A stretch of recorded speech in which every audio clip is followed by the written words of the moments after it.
Светот го вртат парите, но светот го вртат и информациите. Многу е значено и важно каква информација ќе добиете и како ќе ја пласирате информацијата. Многу е значено односи со јавност или PR од пропаганда. Почитувани, добредојдовте во уште едно издание на Бизнис муабети.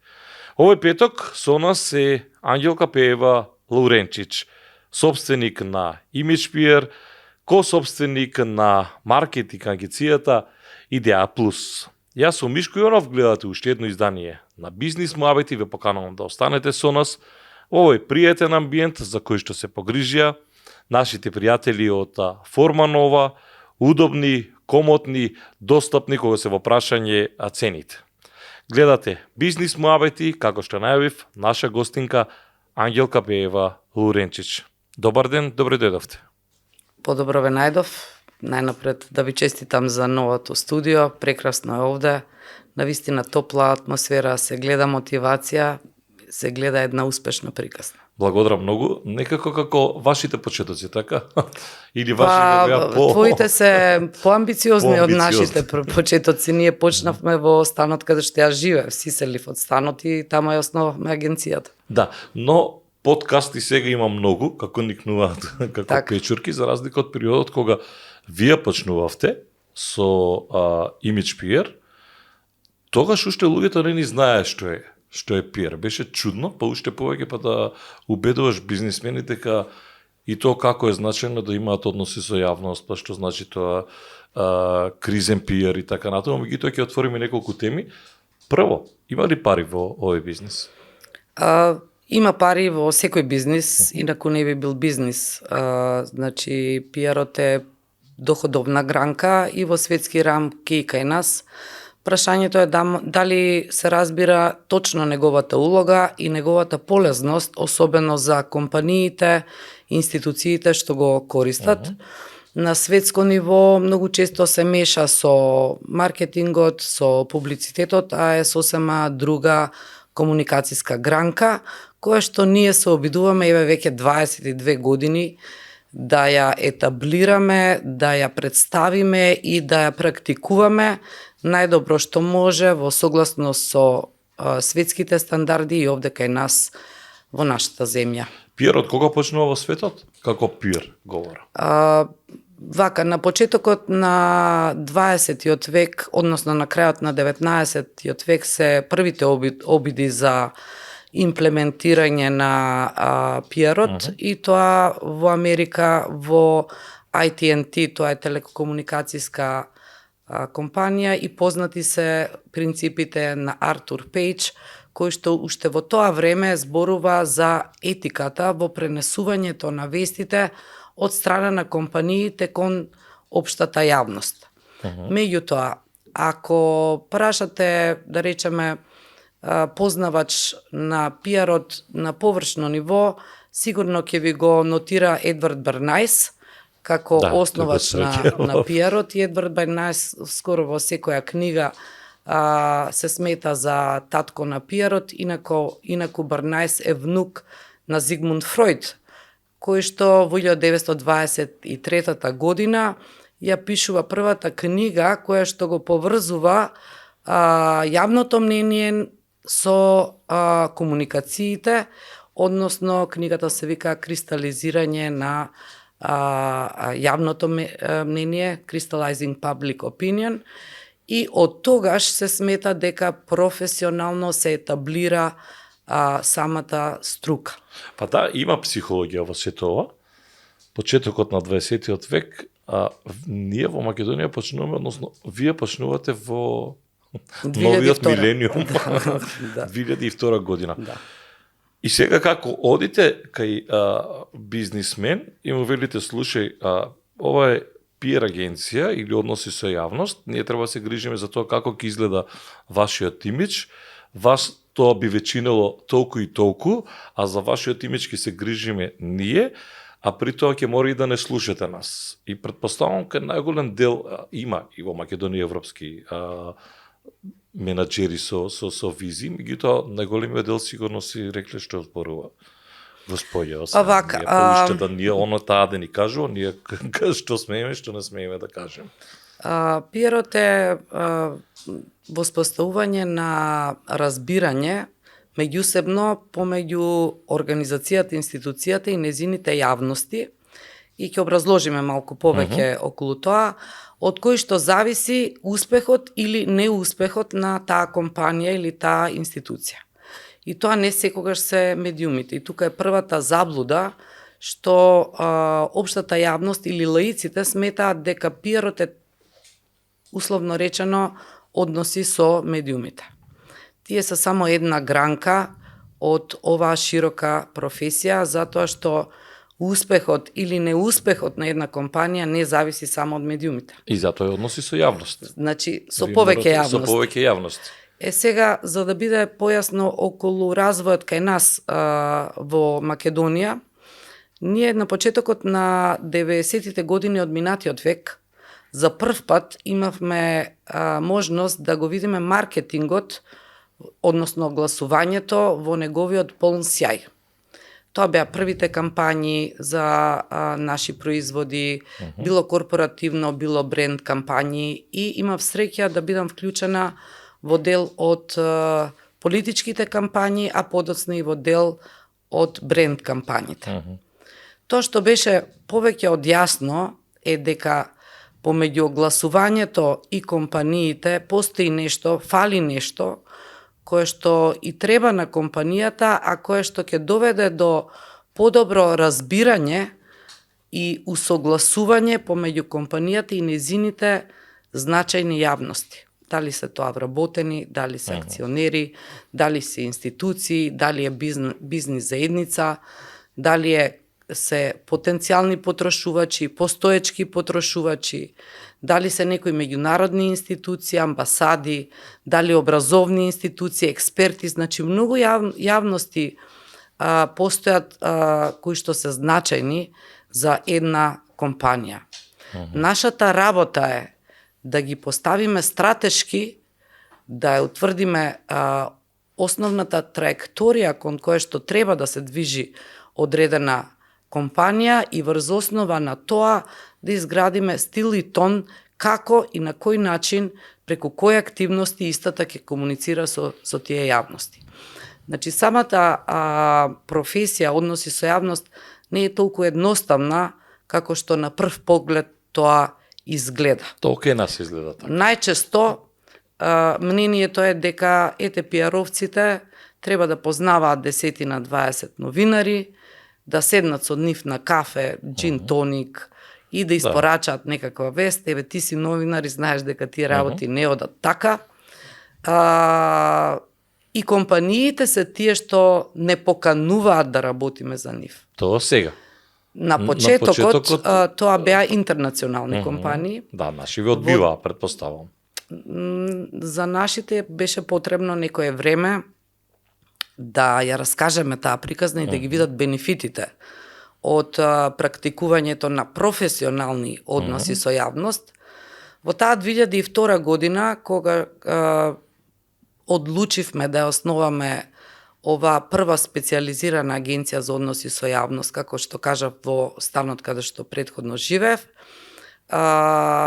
Мобимак и Пивара Скопје беа првите компании кои што ги користеа услугите на нашата агенција преку стратешки поставени пиар програми и за едната и за другата компанија, мајки во предвид дека Пивара Скопје, иако во тој момент имаше македонски менеджмент, кој што беше прилично визионерски настроен, имаше сопственичка структура од две големи интернационални компании, тоа е Кока-кола и Хайнекен, а Мобимак беше во собственост на Дојче Телеком и веќе им беше јасно за што станува збор.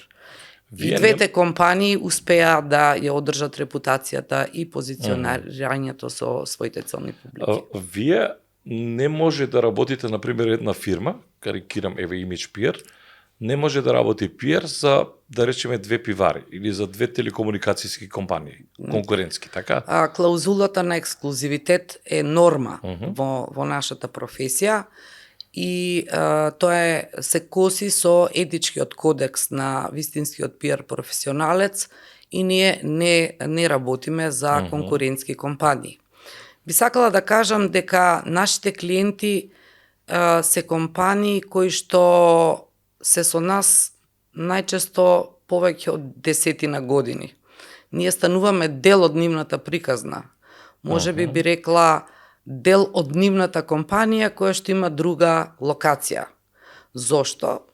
Затоа што пиарот е професија која што бара високо ниво на доверливост, високо ниво на конзистентност и високо ниво на испорачување на тоа што сте го ветиле. А тоа во адхок приказни е невозможно. И кога некој ќе не праша кој е нашето работно време, може би звучи претенциозно, но тоа на вистина е 24/7, 365. И ако подсеќа на некој поранешен премиер, многу ми е жално на вистина нашата професија е тоа. Затоа што не знаете кога ќе се појави криза кај некој од нашите клиенти и кога ние треба да реагираме, што се вели во првите 60 минути од кога таа криза се случила, затоа што тогаш тече тој златен час или golden hour за кризно комуницирање. Колку пари се вртат во светот во пиарот? Пиарот и маркетингот мораме да ги разграничиме. Ќе говорам и за маркетингот, и за Иво Луринчич, и за Идеја Плюс, меѓутоа еве за пиарот. Бидејќи е веќе од почетокот на 20 век. Колку пари сега се вртат? Претпоставам дека малку оди повеќе сумата, затоа што и имиджот веќе и личност одредена, профилирана, што ја знам, ако сакате, Меси, Роналдо има свој пиар. Државите имаат свој пиар. Државите имаат свој пиар, владите имаат свој пиар. Глобалната политика има свој пиар. Колку пари се вртат еве во светот на пиарот? Не во Македонија, генерално во светот. Таква бројка е невозможно да ја добиеме. Светот го вртат комуникациите. Вие во 21. век најмокното оружје не е вистинското оружје на фронтовите, туку стратешкото комуницирање преку кое ние ги добиваме информациите за тоа што се случува на одредена точка во светот. Значи, односите со јавноста не се ексклузивни за компаниите. Тие се дел од секоја стратешка комуникација и на влади, и на пактови, и на одредени структури кои имаат за цел да наметнат својата вистина. Ние денес од тие причини има дел од нештата кои што може да ги видиме, а дел од нештата кои што можеме само да ги предпоставиме. Ви отворете ги. Големата корпорација колку би плаќала за пиар? Што ја знам да речеме тоа се милиони и милиони долари инвестиции во тие односи со јавностите. Како е кај нас? Да, со јавност изборуваме. Со јавности, значи не зборуваме за маркетинг. Јас говорам за свест, говорам и за социјални мрежи, говорам и за тоа како луѓе реагираат, Најчесто... говорам за вработените внатре, за кај нас колку е таа сума? Добриот пиар не е видлив. Апсолутно. Значи, добриот пиар само можеме да го предпоставиме, тој можеби и не се гледа на социјалните медиуми. Можеби не се гледа преку рекламирање, а постои, затоа што ги одржува добри односите и не дозволува на компанијата да влезе во некаква комуникацијска криза. За разлика од него, маркетингот е тој што е видлив. Добро, тој што продава. Така. И кога влегува... Таму се повеќе пари во маркетингот? Јас би рекла дека повеќе пари се во стратешко комуницирање, кое што повеќе би го поврзала, односно е дефинитивно дел од односите со јавност. И колку врти тоа кај нас, од прилика? Не вие, генерално, колку врти? Па јас мислам дека некаде околу 15 милиони без дисконти би можеле да кажеме дека евра, да. Па тоа не е мало. Без дисконти. Сега вие имате ценовник каде што цена за секунда е X, а вие во дисконтирана годишен договор, годишен договор, значи тие дисконтирани цени се сосема поинакви.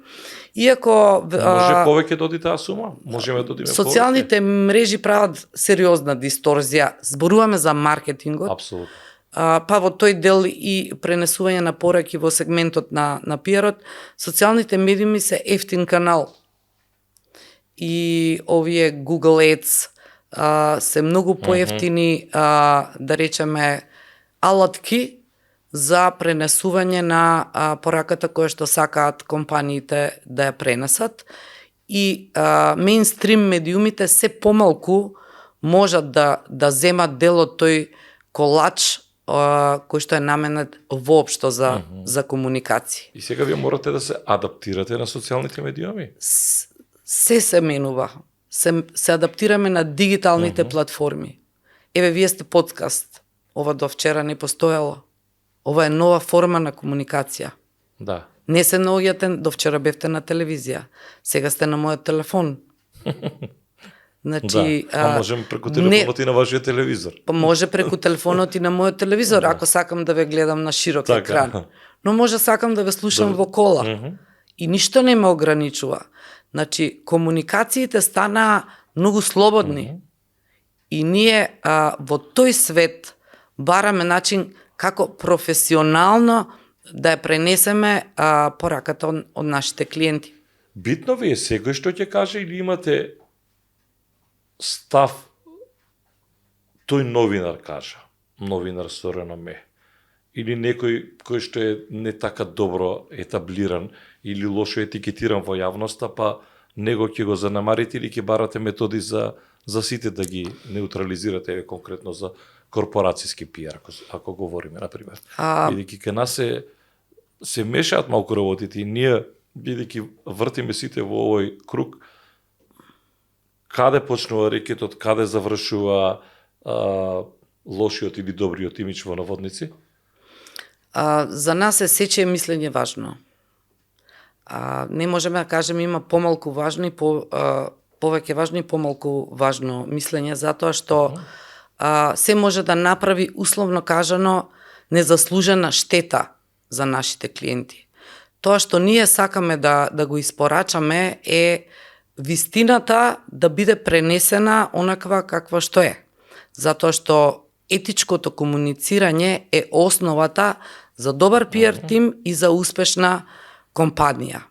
Сега, може да се појават и такви случаи на пренесување на вести кои што одстапуваат од вистината, но се обидуваме да ги амортизираме со аргументи и со пренесување на тоа што е реалната состојба која што ја добиваме од нашите клиенти. Сега, споменавте невидлив пиар и ние нас коса ни се креваше своевремено враќајќи се години наназад, колку тоа многу пари трошеа владите овде на маркетинг и на пиар агенции за сето тоа да изгледа неверојатно фантастично во државата. Еве некој ќе ви кажат, видите го Вучич, се е пример. Ако се вратите наназад во Македонија, вие сигурно се сеќавате на еден куп мал број маркетинг, пиар агенции, каде што луѓето почнаа да реагираат дека она што го гледаат на голем дел од телевизиите практично не е така.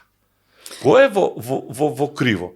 Дали пиарот кој што го храни политичарот и создава лажна слика за јавноста, како се прави овде балансот за вистината? Знаете, можете до одреден момент да, јас сега ќе бидам малку ќе спуштам нивото, да ги лажете луѓето, меѓутоа не можете сите да ги тегнете за нос цело време. Да викате дека ние сме најдобри, а тие немаат што да јадат.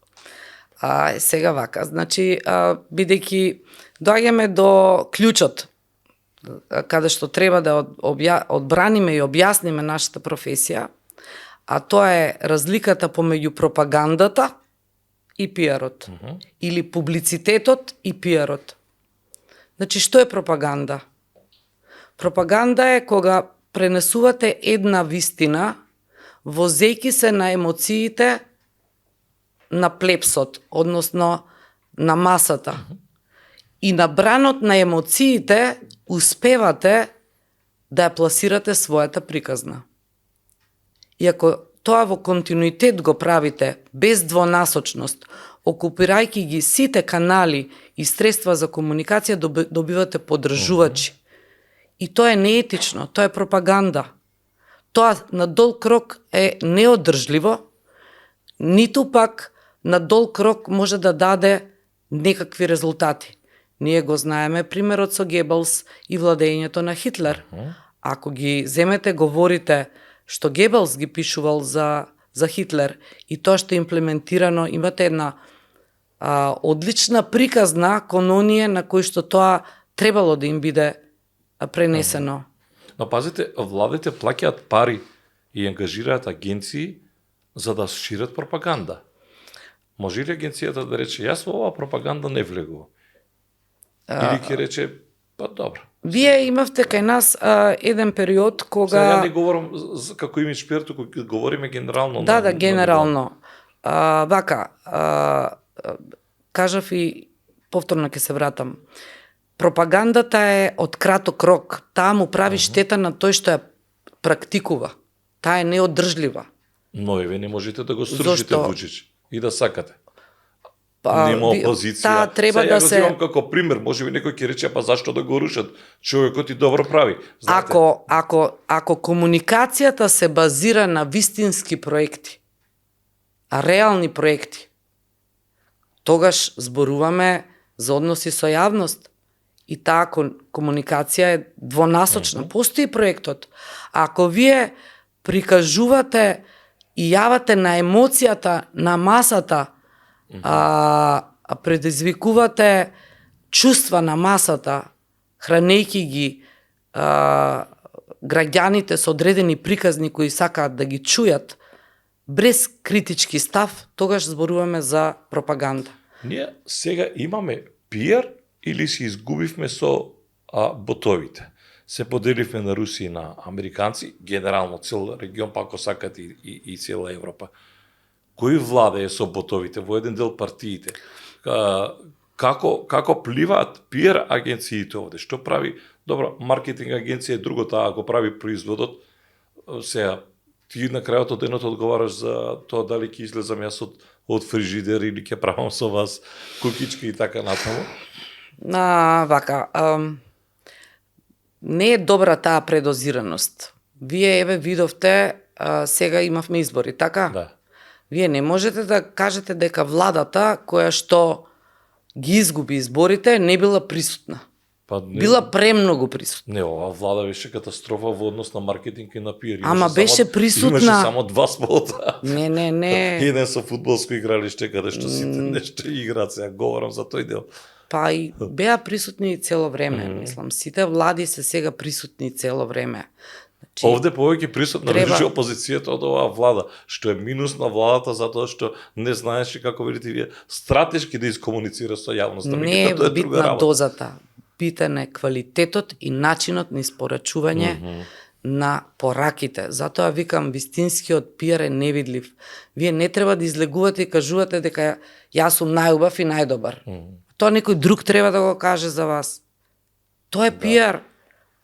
Ако вие сами се продавате, тоа е маркетинг. Па кој ќе те купи ако сам се продаваш? Кога имате, например, одреден производ и кога ќе ви каже некоја пријателка, ова е одлично, размислувате следниот ден са бајле, дојдете да го купите. Ама ако видите реклама, не реагирате така. Така и во политиката. Мора да направите нешто за да трета страна ви го признае тоа што вие сте го направиле. А не само да бидете присутни. Сте били политичарка, пратеничка своевремено, сте работили и кампањи, ако не се лажам, за Стојан Андов за претседателски избори, меѓутоа оној момент... За повеќе кампањи сме работели, кога бевте пратеничка, тогаш бевте владеачка партија, дел од коалиција. Кој е тој момент на луѓе од власта, кога мислат, кога живеат во едно стаклено звоно и кога не веруваат на оно што се случува надвор, туку на два-тројца луѓе кои што велат шеф е супер сија, од една страна тутунари, од друга страна, не знам, еден куп земјоделци протестират, вие се... Сите влади паднаа на истата грешка. Се одлепија од реалност, односно од мислењето на мнозинството. И затоа е многу битно да има некој што ќе ги приземи, некој независен кој што ќе каже чекајте, патот не е тој. Зошто вашата работа не е да се сликате. Вашата работа не е да бидете цело време присутни. Вашата работа не е да кажете еве јас денес отидов на работа, ние тоа го имаме. посадил 20 дрва, а тоа му е работа. Директор е на предпријатие за Паркови зеленило. паркови зеленило, тоа му е работа. Значи, владите грешат во тоа што претеруваат во дозата на комуникација. Па не е се од јавен интерес, нешто ви е редовна работа. И кога ќе се одлепите од реалноста, кога сите кои што ве обкружуваат сакаат да ви кажат колку сте убави и добри, тогаш тргнува она забегување, условно кажано, и во дозата, и во содржината за тоа што се испорачува надвор. Кризен пиар? Кога говоревме 24/7, сега може би малку и поспецифично да спекна тоа што реков социјални мрежи, некој ќе излезе па мора веднаш да се Кога велам кризен пиар, пред се мислам, не мислам на став на поединец.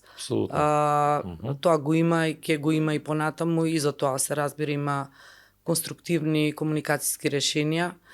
Мислам за случаи и настани кои што не можат да се предвидат и предпостават, например пожар, смрт на лице на работно место, друг тип на несреќа. Имаш штрајкови, имаш и штрајкови, жртви при работа. Сериозен напад врз, што ја знам, компанија која што карикирам сега да не се сватам излевање на нафта во море и така натаму. И тогаш вие морате, значи комуникациите секако постојат.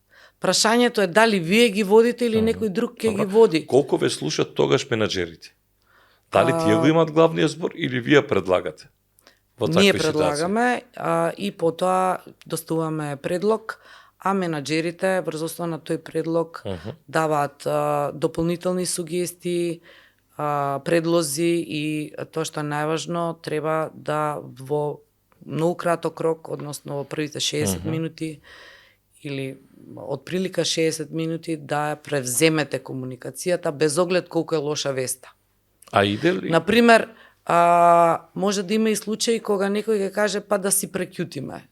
Во ова време на комуникација ништо не останува скриено. Значи, колку и да е лошо, колку и да е трагично тоа што се случило, не дај Боже, вие сте тие што ја презимате одговорноста и ја пренесувате вистината што се случила. И го храните секој заинтересиран, не само општата јавност. Зошто во тие компании работат и семејства, тие компании имаат и соседи, тие компании имаат и акционери, значи повеќе целни публики. Тоа се обидувам од почетокот да го повторувам, за да стане јасно дека односите со јавноста не се ни пропаганда, ни публицитет. Тие служат да воспостават доверба и разбирање помеѓу компанијата, институцијата и публиките околу нејзе. Но ќе се согласите откако вие почнавте со пиар агенции, еден куп пиар агенции се отворија. Да. И практично тие не се нелојална конкуренција, но во одреден дел некој од нив и свесно прифаќаат да ја тераат пропагандата. Нема кој тоа да го процени и да го оцени. Тенка е линијата помеѓу пропаганда и пиар. Се може да се нарече дека било во функција на пиарот. Само вистинските професионалци знаат за што станува збор. На крајот од денот, се додека нешто не е забрането, е дозволено. И пазарот е тој кој што конечно го вреднува трудот на одреден. Јас не можам да осудам никого за неговата работа, затоа што него некој го купил и го платил за тоа. Впрочем, тоа е бизнисот. Прашањето е дали ќе се нафатите да работите нешто за кое што знаете дека како професионалец етички не смеете да го ставите во своето портфолио. Велите денес не може да скриете ништо. Колку молчењето е злато, од аспект на тоа, во Македонија претпоставам, знаете како функционира, уживај секој чудо за 3 дена. Издржи. Да, и на крај резултатот е тој што ќе го видите кога ќе дојде денот да се израмнат сметките. Да, го сваќаат то, не мора владите, компаниите дали го сваќаат? Компаниите се многу погрижливи за својата репутација. и позиционирање. Значи за свои пари си погрижлив, за пари на граѓаните. Единственото нешто кое што не можете да го копирате во денешно време е таа репутација. Таа ја создавате со години, а може да се сруши за 1 минута. И што би рекол Бил Гейтс, и да имам $1, би го вложил во односи со јавност. Зошто? Зошто го брани образот. Образот нема цена. Вие може да скриете нешто за да заштедите или да купите некое време, но тоа на долг рок ќе ви уништи репутацијата. Уништената репутација бара многу повеќе труд и вложување отколку тоа што претходно сте го направиле и повторно очите на јавноста ќе бидат вперени во скршениот дел од таа репутација. И тоа секој чудо за 3 дена е погрешна теорија. Таа поминува на краток рок, но на долг рок носи огромна штета. Но се согласувате дека постои во Македонија тоа. Па видовме, да. Кјути ќе помине. Ќе помпа нормално. Не можат медиумите да се бават со една иста тема подолго време. Тие се агенда сетери, така се појавува нова тема, па се појавува нова тема и ние ќе треба да читаме само за едни исти теми, зашто тие се множат. Тие се стануваат се поголеми и поголеми. Зошто луѓето бегаат од државата? Не е тоа само најчесто ради економски причини, туку заради тоа остави го за 3 дена ќе помине. И се губат основите во системот и во образование, и во здравство, и во ред други нешта околу нас. Кога правите PR, се водите од аспект на тоа на која популација се обраќате? Говорам женска, машка, високо образована, ниско образована. Тоа е во маркетинг. Во PR се водиме од интересите на групата. Па да, ама вие пак мора информацијата да стигне и до оној кој што е на нива и до оној кој што нормално е на, не знам, со високо образование, веројатно сега се е до души измешано, ама тој... Еве, например, работите за некој универзитет, да речеме. Добра. Вас тој на нива не ви треба. Така, ви требаат да имате задоволни студенти, тоа ви е една целна публика, да имате потенцијално нови студенти, да имате од вашите завршени студенти луѓе на добри позиции, ви требаат родителите на потенцијалните студенти, ви треба Министерство за образование, ви требаат медиумите. Значи, селектираш интересни публики кои имаат одреден интерес. А кога работиме маркетинг, односно кога се работи маркетинг, тогаш зборуваме за мажи, жени, за социјални статуси, социјални групи, зашто продаваме прашак, сок, пиво и тоа има одредена конкретна категорија. Кога зборуваме за однос со јавност, зборуваме за групи со единствен интерес. Малце може би покомплицирано за да се објасни во вака кратко време. Не, се сваќа. Дајте ми го малку маркетингот. Ајде, ако сакате Идеја Плюс, тоа исто така беше една сериозна маркетинг агенција. И се уште е. Добро, јас сега дека Иво Лауренчич некако ми е без Иво Лауренчич тоа не е истата компанија, но Идеја Плюс е една доста креативна агенција. Идеја Плюс, да. И тоа, оние, се сеќавам на времето, оние и забави, знаете, на корпорацијски забави кои што се случувале во тоа време биле невидени. Да. За овие простори. Па ако сакате дури за една Србија која што тогаш беше зафатена од оној виор на бомбардирање и некако се случуваше овде. Идеја Плюс, барем според мене, да, Идеја Плюс е се уште Идеја Плюс, но ја некако ја делам на ерата пред и по тоа е вистина. Иво Лауренчич. Лесна му земја. Тоа е на некој начин пионерот кој што дојде и кој што ни објаснуваше овде вака сине, така сини и така дојде тоа. Браво, син, имав чест да го познавам и да разговарам со него. За малку и ќе сработувавме своевремено. Да. По игра на нештата, Јас го запознав Иво на првата политичка кампања која што ја работевме заедно, ама јас бев од страната на клиентите. А Иво беше агенција Идеја Плюс која што дојде од Тоа беше Белград. љубов на прв поглед? Не, љубов на многу далек поглед. Значи, тоа беше Сојузот за Македонија, а овој љубовниот дел стана многу подоцна. Дури се озакони 2002. Значи, тоа не беше поврзано едно со друго. Но мојата прва средба со професионалниот маркетинг во делот на политичките комуникации беше точно на таа кампања. И на вистина Тоа е 94 година.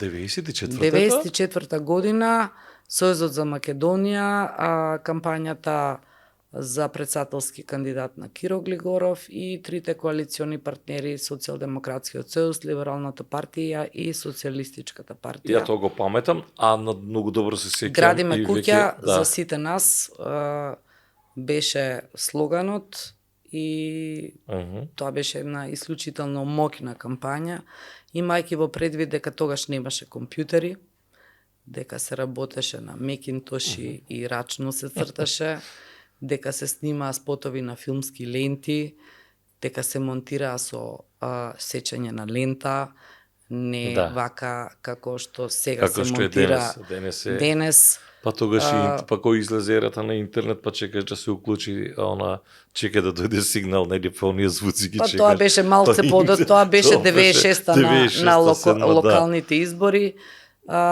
И тие политички кампањи некако има свој логичен ред. Од почеток до крај беше јасно што сака одредена политичка структура да пренесе во јавноста. Сега овој мултиканален пристап и што повеќе да се направат комуникацијски средства ги збунува гласачите. Колку недостасува Иво во овој момент во ова подневје?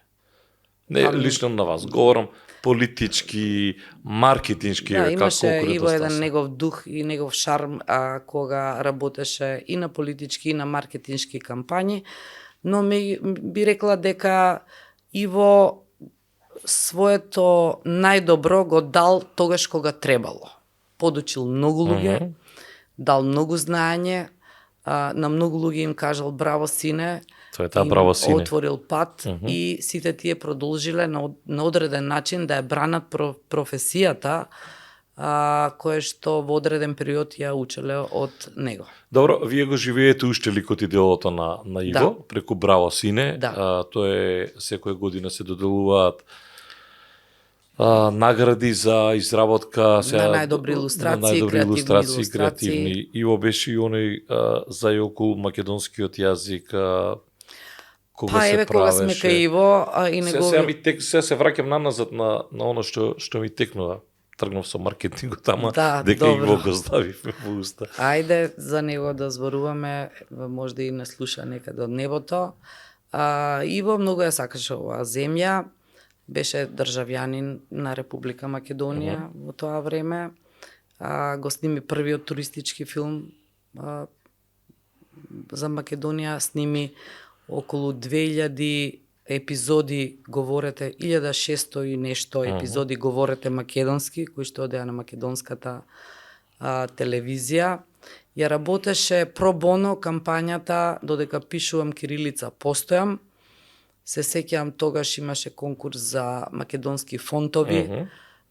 Дури чоколада од Европа, Савка беше директорка во Европа во тој период и направи млечно чоколадо кирилица. Владко Стефановски ја напише, изведе песната кирилица, која што до ден денес се врти. Многу проекти кои што беа поврзани со оваа земја и многу знаење, многу луѓе, многу професионалци и две прекрасни деца, Вера и Ведран. Вера и Ведран. Да. Сега, маркетингот. Колку пари се вратат во маркетинг денес во Македонија? Па го кажав, тоа е една иста цифра. Тоа се Мислите дека околу 15 милиони евра се бидејќи има вкупно пиар, компаниите веќе маркетинг, да. порасна, се развиваат и гледаме реклами кои што се вложуваат, маркетингот е и тоа што на полица се вложува.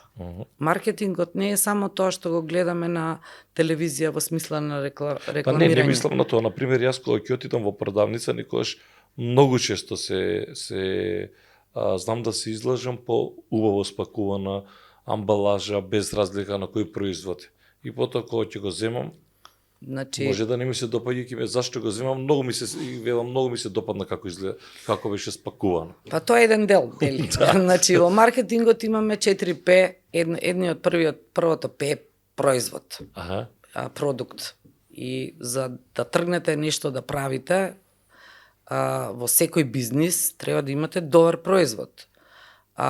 Второ, треба да имате добра цена, или второто П, прайс.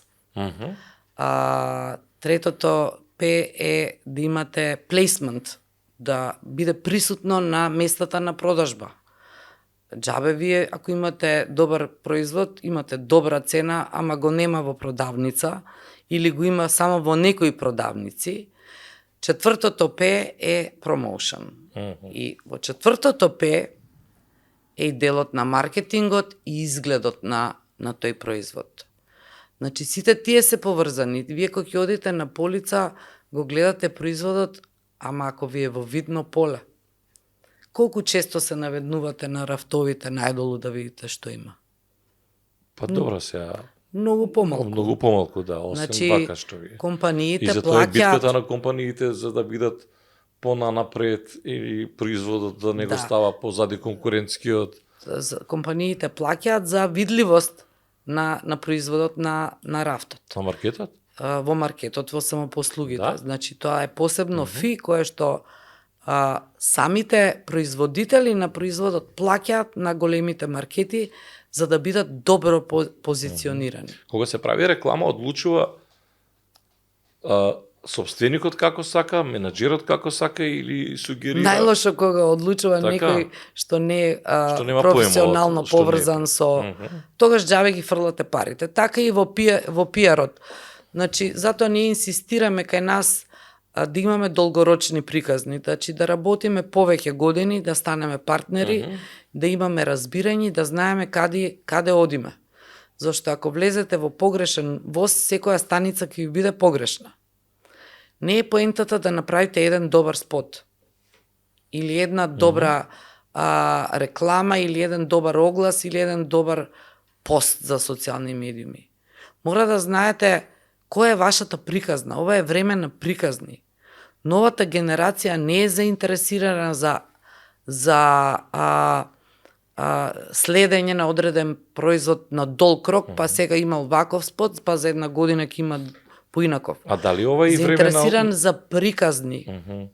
А дали и денес време на лажи? Па, јас мислам дека време на лажи било секогаш. Само Не, што знаете зашто ве прашам? сега се повидливи. Кога говоревме, например, ова што вие го зборувавте пропаганда, се сеќаваме дека Доналд Трамп победи на избори со велешаните. Сега е тоа повидливо. Значи, пропагандата постои од секогаш, па и Едвард Бернајс, Но кој што таму ви го имате- спомнав, он е првиот кој што работел на ивица на морал пиар програми за Lucky Strike. Него морав да го читам заради магистарскиот труд. Сите овие ликови кои што ги говоревме, но не сакав да ги обременуваме луѓето, но колку се вози по таа тенка линија во однос на па дури помеѓу пропагандата и лажната вест има разлика. Пропагандата имате вест која што е вестината, но ја сервирате за да му звучи можеби побаво на луѓето. И е далеку Јас ќе ви може покажам на нашето тло пропагандата како изгледа. Ние имавме едно истражување, мислам дека Институтот за комуниколошки науки го работеше. Некоја 2004-2005 година, која е најзначајната личност за Македонија. И прв беше Гоце Делчев, па следува други значајни личности. Сега се зафркаваат Гоце Делчев, Питогуле, Африм Гаши и сега така Меѓутоа, тоа е да речеме 2005-та. 10 години покасно, 2015 беше Александар Македонски. Да. На слично истражување. Што се случило во тие 10 години за да се променат ставови и навики на граѓани, дури во оцртување на кој е најзначајна личност. Значи А пропагандата во тоа добро работела. истражување во 2005-та Александар Македонски не се ни појавувал во анкетните одговори. Сакам да кажам дека агенда сетерите и елитите кои што лиферуваат одредена вистина имаат моќ да го сменат убедувањето на масата. Ако тоа се вози само на нивните емоции, а со некаква цел за оној што ја праќа пораката, тогаш зборуваме за пропаганда. Ама тоа нема да допре до вас и до мене. Тоа ќе допре до широки народни маси на кои што владеачките гарнитури апсолутно им е небитно што мислат Мишко или Ангелко, туку им е битно што мислат големиот круг на луѓе кои што многу не се замараат, а кога ќе дојде денот на избори и нивниот и вашиот и мојот глас се исти. И они точно совршено добро знае, тие не се обраќаат на 3000 луѓе кои што ќе искритикуваат за Александар Македонски. Таргетирано си знаат. Дали е тоа во ред? Тоа, види, Не е тоа прашање само кај нас. Вие во 2000-та година имавте Обединетите нации и ги донесоа милениумските цели. Милениумските цели се, помеѓу другото, го ограничуваат неолиберализмот, кој што како капиталистички, условно кажано, екстремен модел владеел во светот и се уште владее, и неговите орудија на комуникација. Не е тоа само кај нас. Да. Значи, затоа реков, најмокиното оружје на денешницата не се тенковите, пушките и друг тип на физички оружја. Од секогаш била Веста туку и кога ги комуникациите. Посебно во ова денешно време, кога ние живееме во свет на комуникација. Еве, например, едно прашање. Колку денеска информации добиваме ние просечен граѓанин? Милион денеска пасите на телефоните, све на телефоните. Од прилика 30 до 50 илјади информации. Дали се тоа брендови, дали се конкретни информации, дали по патот ќе прочитате нешто во кола кога ќе влезете, саатот што го носите, патиките, значи тоа се информации. Вие кога работите одредена програма комуникацијска, мора да знаете како да стигнете со вашата порака до групата од која што зависи вашиот успех или неуспех. И сега некој ќе ви каже, како бе порано ниту компјутер имаше, ниту мобилни имаше, ниту телевизори во боја имаше. Никој не доцнеше, сите беа срекни, се функционираше, или тоа било привид. Тоа било... Или совршен пиар кој што можел да го знае само Тито и една телевизија која што ја пласира вистината таква каква што е. Секое време си носи различни предизвици. Ние кога бевме тинеџери, кога ќе пуштев јас гласна музика, баба ми се чудеше каква развратна младина е тоа, кога ние слушаме гласна музика. Сега од оваа дистанца тоа изгледа смешно. Или ако збориш на телефон, или не знам, работи кои што се денеска многу логични. Ова што е денеска случај и што е нормален живот на денешните генерации, веројатно утре ќе биде веќе застарено.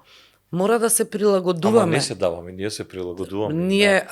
И на овие млади генерации. Така е. Сега има еден нов тренд, back to basics, враќање кон основите. Затоа што веќе се изгубивме во сите овие платформи, дигитални и недигитални, и треба да се вратиме кон основите. Многу интересно што најмалку има промена претрпена образованието, се уште се со креда и со табла. Кај нас?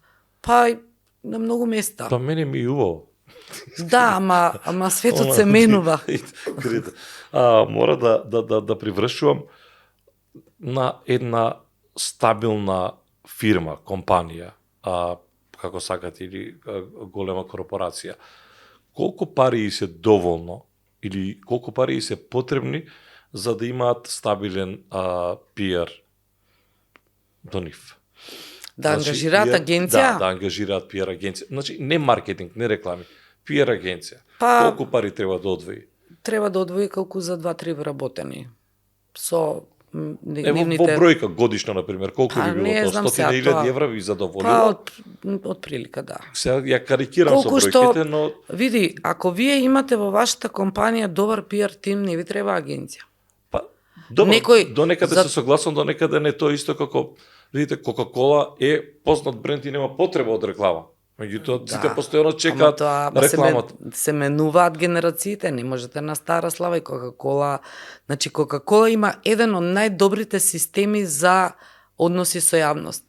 Кока-кола прави вежби за кризни комуникации, симулира случаи за да види како ќе реагира компанијата на одреден проблем. Ова наша пивара ако гледа да знае него и пивара истото го прави. Наша пивара ако гледа апропо Кока-кола, него фактурираме, но да го имат на ум, бидејќи ги споменавме. Добро, да. Анѓелка Пеева Лоренчич, јас се држев повеќе до бизнисот, 22 години имидж PR, колку вработени имате, задоволни сте до тоа што направивте, како направивте? Задоволни сме што направивме, не е важно бројот на вработените флуктуирал. Што направивме ние за 22 години? Ја етаблиравме професијата, и го одржавме незиниот етички карактер. Од нашата агенција произлезе нашата конкуренција, што е скоро сите, голем број. Ја добивме престижната награда на ИПРА, и тоа злато во 2016 година за енергетска математика, значи се докажавме во светски рамки. Имаме 8 магистри во агенцијата, значи скоро сите сениорски екипи се на тоа ниво на академска титула. Предаваме односи со јавност, го пренесуваме знаењето и до сега сме биле секогаш поврзани со клиентите на нивото на кој што истото им било потребно. Така што сметам дека направивме доволно. И сега за крај делот политички, не се активирате во политика, се споменуваше вашето име во неколку наврати, де кандидат за председател, нова председателка. Да. Сега за сега си останувам во бизнисот, не можете и политика и бизнис. Јас бев во политика, па премина во бизнис, и како што на почетокот зборувавме, тоа е една бизнис приказна која што не завршува само на имидж PR, тоа се повеќе компании и тука и во Белград, и тоа си бара посветеност, дисциплина. Значи функционирате во Белград и надвор од Македонија. Да, и надвор од Македонија, и едноставно две лубеници под една мишка не иде. Да. И во овој момент фокусот е на развој на нови вредности во бизнисот. Но следите што се случува, така? Па следам, денеска не сум отворила. Не, денеска не, генерално вака. Генерално, да. Што се значи, случи? тоа не е наси работа. Што се случи? Па се случи, во исчекување сме да видиме дали како ќе се пасокизира, како велат? Па дали левица е новата СИРИЗА, да си направи што прави ЛДП, едно ЛДП кој што ние го памтиме од ваши времиња. Да. Треба да еден совет да се затворат неколку дена некаде, да ги видат слабите страни. Му треба ли на СДС PR во моментот? Што му треба, PR или маркетинг? Соочување. Со кого? Соочување сами со себе. Сами со себе. Да. На затоа што исто така. И на ЛДП и на СДС соочување, и кога вие ќе се соочите со тоа што зошто нешто се случило и ќе ги увидите, да речеме, темните страни кои што ве донеле до тоа ниво, многу е поедноставно да направите стратегија за понатаму. Покажа ли ВМРО да помене уште еднаш дека се мајстори на политичка игра, чекаа стрпливо 6-7 години, особено Мицкоски? Па јас ќе ви кажам дека повеќе покажа СДСМ како не си игра една утакмица. Отколку што стрпливоста на ВМРО ДПМНЕ. И тоа што треба да се покаже, јас сега очекувам да го покаже ВМРО ДПМНЕ со мотивот, енергијата која што ја испорача и за време на кампања и пред кампања и особено сега по конститутивната седница на Собранието. И економски да завршиме, ова заемот од 1 милиарда евра, како ви изгледа? Од држава на држава? Мене ме интересира економскиот раст од 5%. Значи, повеќе тој параметар ми е интересен, дали еден од основните ветувања во кампањата беше економски раст од 5%, и верувајте ми, излезот за сите нас е доколку економски растеме. Ќе растеме? Дали, па јас се надевам дека се има план, се има идеја, се има структура како тоа ќе се случи. Дали тоа ќе биде со заем милиарда, дали ќе биде со некои други механизми економски, битно е да растеме, да се развиваат малите и средните бизниси, луѓето да наоѓаат чаре тука, затоа што, еве, според статистика, ако ги гледате прогнозите на различни сценарија, во најлошото сценарио ние за некои 20-30 години може да останеме само пола милион граѓани во оваа земја. Битно, тендерите вртат. Поразителен податок и не е ни битно кој е на власт и кој бил на власт и кога бил. Битно е што на крај ќе остане од оваа земја. Благодарам што бевте дел од овие бизнис мавите. Благодарам многу на поканата и продолжете вака мотивирано и понатаму. Благодарам. Ангелка Пеева Лауренчич, собственик или ко-собственик на Image PR, дел од Идеја Плюс маркетинг агенцијата. Ви благодарам што не гледавте. Бидете со нас и следниот петок, доколку ви се допаднавме, а знам дека ви се допаднавме, ќе имаме уште интересни гости, така што ви посакувам убаво попладне.